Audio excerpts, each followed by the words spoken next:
Welcome.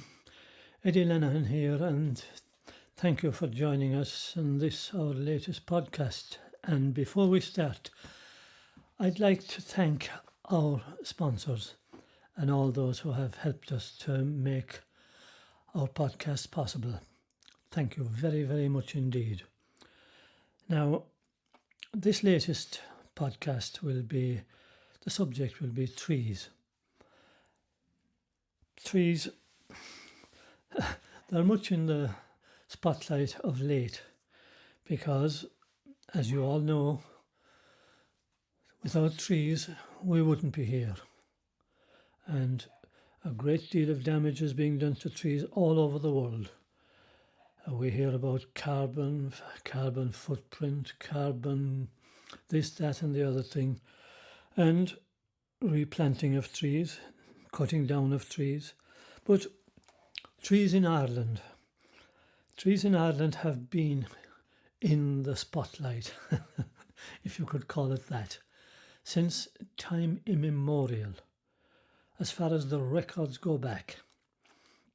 And I mean that, as far as written records in Ireland go back, trees have been there. And that's a dim place indeed. How far? We hardly know. For example, the Billet Partin at Ardbreckan in County Meath. That was a huge ash tree. Another one that was mentioned was a great yew tree at Ballachmoon in County Kildare. The Yew of Moon, it was called. Another one that was also a yew tree at Ross in Loughlin in County Carlow. You can see by these that yew trees, of course, are very, very long-lived, and they are long-lived trees. They may grow slowly, but they are long-lived trees. Another one was at Uisneach in County Westmeath. And there were more, of course. And monasteries seem to be founded where these ancient trees grew, because these ancient trees were regarded as in some way sacred. I'm not saying now sacred alone to the Druids, but to ordinary people, because ordinary people must have looked at these huge trees, be they ash trees or oak trees or yew trees, and thought, how long are these here? They're longer here than we are, or our fathers and mothers, or grandfathers or grandmothers. These must be special in some way. And Christianity, when it came, didn't change that all that much. So when what we call saints founded their monasteries, they tended in some way, because Christianity continued the old ways, they didn't cut down these trees. They thought, well, it might be a good policy to continue where these trees were, because to cut them down would only have turned the natives against them. They continued. And I think, now I don't have proof of this, but I think Kildare would have been a good example of this. Kildare. That oak. Bridget probably founded her monastery where there was a great oak tree. And oaks are one of those great trees that grow to such a height and last for so long. Now, when you take the trees that grow in Ireland, they're all broadleaf trees. Look at the trees that are being planted nowadays by the Forestry Commission. They're horrible trees. They're dark. They provide shelter basically for nothing, and they surround houses in darkness. They're sinister looking, and they destroy the ground. They make the ground a desert when they're cut down. The broadleaf trees, they provide leaf for birds in the branches. They provide life for the animals that we are used to. Badgers, foxes, hedgehogs, all the usual animals that we are used to in Ireland. and for people also, for people who were hunters in early centuries. And think of those trees and the names they had in Ireland, in Irish of course, and that will say at the most important, and the ones that were mentioned most often. And the ones that were mentioned most often in Ireland were the Cairn. Now, the Cairn, of course, is the rowan, or the mountain ash. And you ask yourself, why would that have been most important? It was most important because it was, well, right up to modern times, because it was seen by normal people, ordinary people, right up to modern times, as a protector against evil, against pishogues, for example, on May Eve. And it was, on that day, it was wrapped around the churn. It was put under the churn in case a person might be working pishogues against you. And it was not just that, but it was a piece of it was kept in the house as a protection against fire. It was something, it was a protector. There was something sacred against Cairn. And the Druids also used it. It was a favourite of the Druids, and not just that, but there was another one also, one that you might be surprised was a favourite of the Druids. And you ask yourself, why was it a favourite of the Druids? What did they use it for, the Cairn? They used it for dreaming, for prophetic dreams. Because what were the Druids for? The Druids got a bad name for many things when Christianity came in. They were, remember that terrible hymn that was she about St. Patrick, she a clean a drí cree dúra ganin va, as if they had bad hearts without any use, without any goodness in them. I don't think St. Patrick would have thought that about the Druids. I think St. Patrick would have found the Druids something like himself, except with a different religion. There were wise men. There were men who, as you see there, they dreamed prophetic dreams. Maybe not the way he would have dreamt them, but to a different God. There were learned men, there were wise men, and that was one of the way they dreamt them, by lying on that rods of Cairn. So they prophesied. You know, prophecy, if you're somebody evil. Christians prophesy too.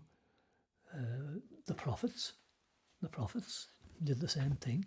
Then sometimes they might prophesy things that didn't suit you, but that didn't make them evil. So the books of the prophets in the Old Testament, and they often didn't prophesy things that suited the kings.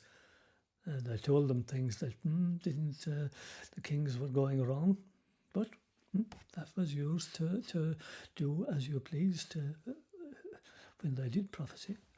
But the Cairn was one of those trees that was definitely one of the Druids' favourites.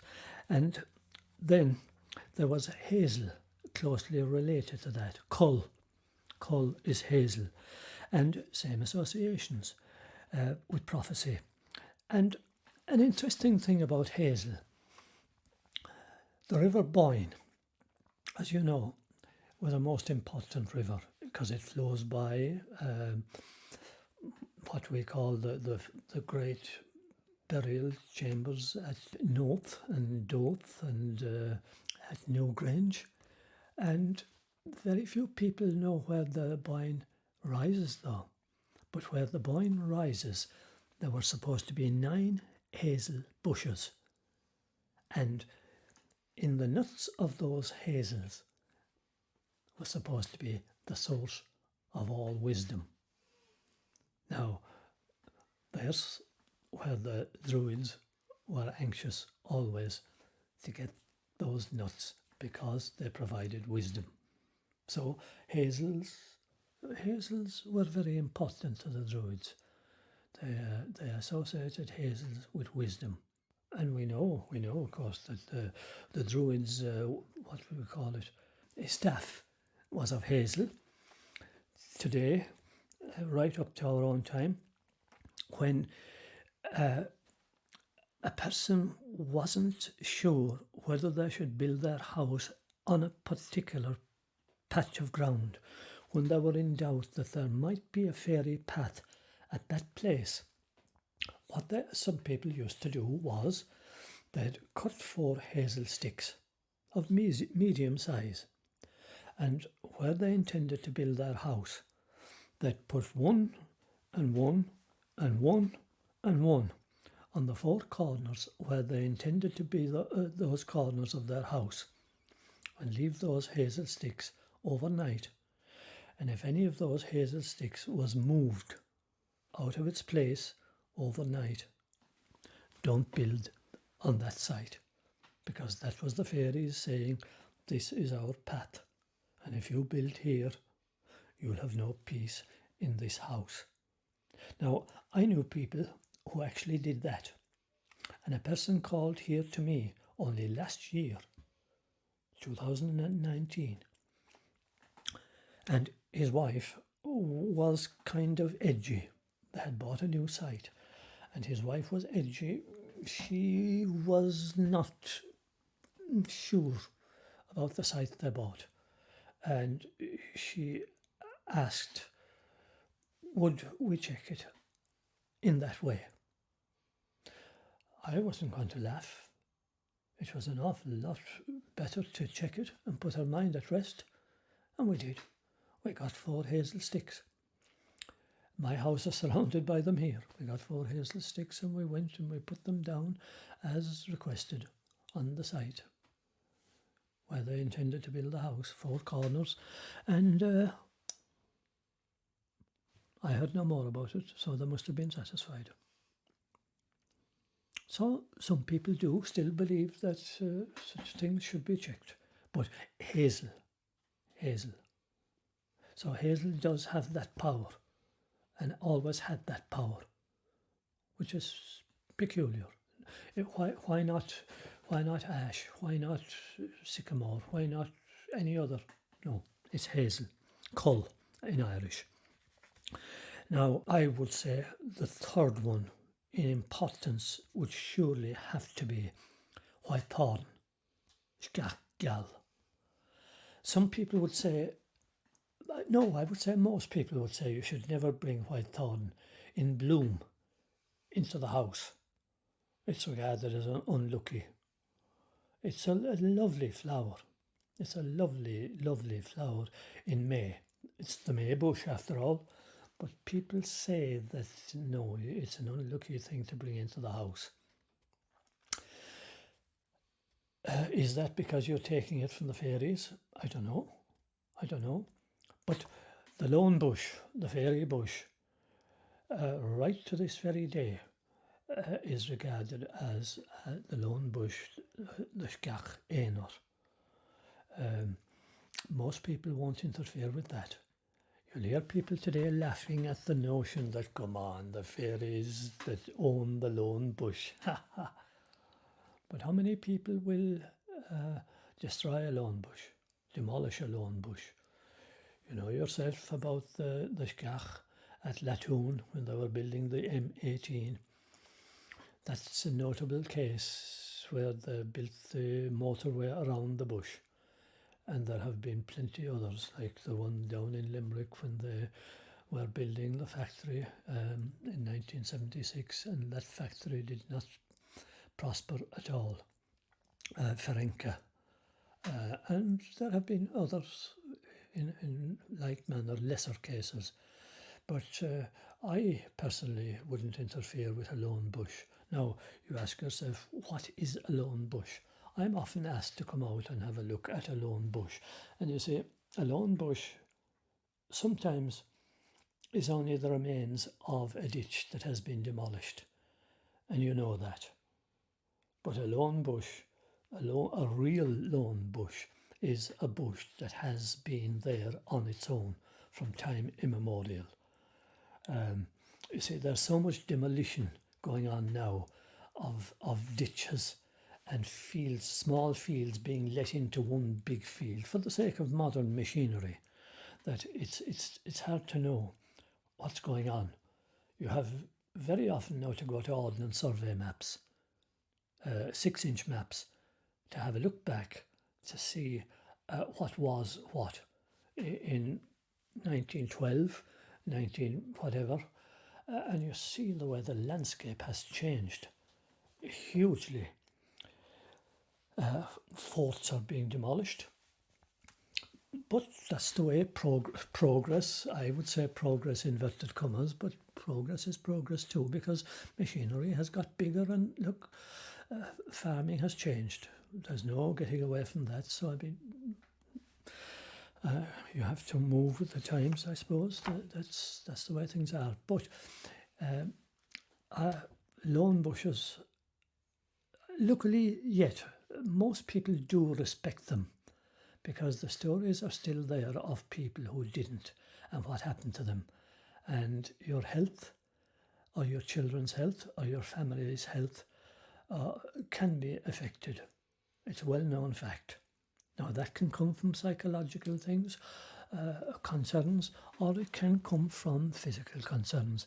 I get phone emails there constantly. I had to reply to one last night, and it was a convoluted message of a man who had interfered 25 years ago with a bush that his grandfather had told him not to interfere with, and he did. He demolished it with a tractor and trailer. And ever since, he has had bad luck, this, that, and the other thing. And I eventually had to tell him, look, I'm not a psychologist. Please look and try to explain something like that by such an answer. And I'm not. It could be anything. It could be people's own bothers in life getting the better of them. But how well it's there. How well it's there at the back of their mind that it is something like that that has caused the bother. So these kind of things are there under the surface. Now, the next thing after the white thorn is a peculiar one, the alder. The alder, not the elder with the white flowers, the alder. That's one that appears in marshy ground. That is one that it is unlucky to interfere with, because that's the one that Judas is supposed to have hanged himself on after betraying Christ. And it was always said that leave the alder alone. Judas hanged himself on that. So better to leave it alone, because I think the hint is there that one suicide perhaps, unfortunately, may lead to another. That's the impression I got from older people who told me the story about that one. And there wasn't a great lot of stories about it for that reason, I think, because suicide isn't a pleasant subject and people prefer to just hint at it, leave it, and that was that. The Irish for that is Farnog. The next one, ash, Funchog. Well, of course, everybody loves an ash. Ash is for hurling, and ash is a very well-known one, but how long will it be around now that the dieback has been imported? It is a great to burn, it is great to use, it's a useful tree, it is quick to grow, but a tragedy of modern life now that this cursed disease, like so many diseases in animals and everything else we have imported through carelessness, is taken hold. We'll see. Yew. Like I said, at the start, ash and yew were these two huge trees in ancient literature, ancient trees that seem to have been amazing to our ancestors. Yew, where you'll see them now, is mainly in graveyards, and the reason for that, of course, is that their berries are so poisonous that they have to be behind walls. They poison cattle. And Ure is the name of them in Irish. I'll get to those in a moment. There's a very interesting thing about those that I'll finish up with. And holly, quillen. An old man told me one time a very interesting thing about quillen, and we'll all be coming up now to Christmas, and quillen, red-berried holly will be all in the market. But in a way it is a pity, because holly grows extremely slowly, and red-berried holly, I forget which of them, is it male or female holly is the one that you have red berries on. But to be taking away the red berries from holly slows down the growth even further. And holly, well, it's not a common plant anyway. And this quillen, the old man told me the story that if you want to cut holly, he said, you should only cut it at night and ask its permission to cut it. Now, I don't know whether you'll get its permission, whether it'll answer you or not, but he said, and he was a great man for plants. He was a great naturalist, the same man. But he said you should always ask its permission and only cut it by night. An interesting little story. Now, the next one, I'm taking these from top to bottom, and the littlest one in one sense was Sally's, osiers. And the Irish word for Sally's is salach. And of course they were the most useful, if you want to call them tree or a shrub, I don't know. But they grow in marshy ground, and they were most useful for thatching, because you twisted them and you used them for the holding down the thatch. And many people, thatchers, they grew their own sallies in a patch of sallies. And I knew one old man around here, John Noon. He's dead now, God rest the man, but he was very, very proud of his patch of sallies. He was the last man around here who grew his own patch of sallies, and very, very proud of them. But there's nobody around here growing them now, because there's no thatch left in the parish. Pity, but that's the way things go. And I left oak, which is the biggest, for last, because not so far from here, because oak is there, and we're near the Slieve Aughty mountains here. Now when we say Slieve, they're high hills really, on the Clare-Galway border. And one time there must have been a huge oak forest here, and it survives in the Irish names. Irish is wonderful. The Irish place names are wonderful to give you, all over Ireland, to give you an idea of what was, and maybe often what no longer is. Because if you hear the Irish names that are along that borderland, the Slieve Aughties, Derrymore, Derrywee, Derryulk, Derryhalla, Derrynaglerach, Derryhumma, Derrygariff, and Derrynagwillan. And there's more right out all along to the River Shannon. All Derry. There was one huge oak forest, obviously. Now, they give you, if you look at those, they all had a meaning. For example, Derrynaglerach, clergy. Probably in Elizabethan times, when the clergy were on the run, they sheltered there, Derrynaglerach. And Derrynagwillan, the oak wood of the holly. Yeah, it was a mixed plantation, you might say.